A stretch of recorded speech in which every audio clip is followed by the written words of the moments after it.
it's not just the renovations here at Trinity that are inspiring people.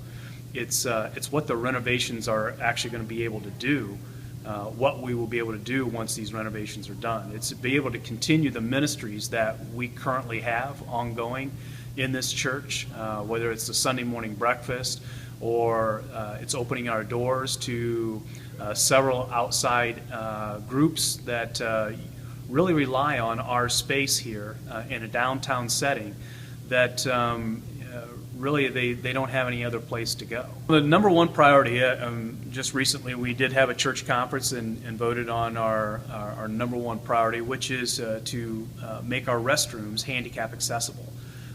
It's something that this church has lacked ever since its infancy, and wheelchair accessibility is obviously really important. We want to make sure that we open the doors to a group of people that frankly we've had closed doors to for many years.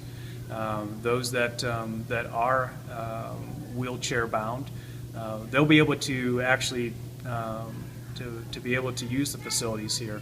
So that's the first project. But other projects that we have are talking about making the spaces more flexible, more usable to make as we look at the different ministries that we currently have.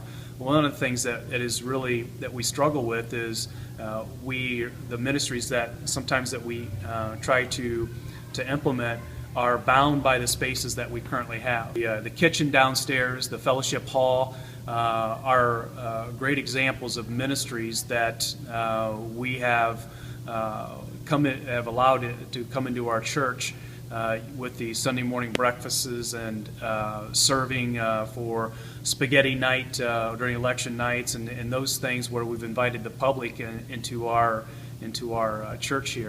Well, right now, Trinity really does not have any fire protection. We do have a pull fire alarm system that's in the education wing, but beyond that, when there's nobody here at Trinity, there is really this building is unprotected. One of the things that we want to do is to provide smoke and fire detection for the whole church. The boiler system is a system that was put in when the education wing was built, and it's a very inefficient system that we currently have.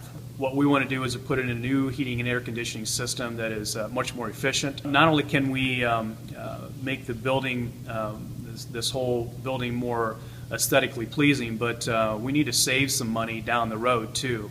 And the boiler costs that we have right now are, we want to try to lower those, and having a more efficient system will allow that to happen. Same can be said for the lighting system here in the sanctuary.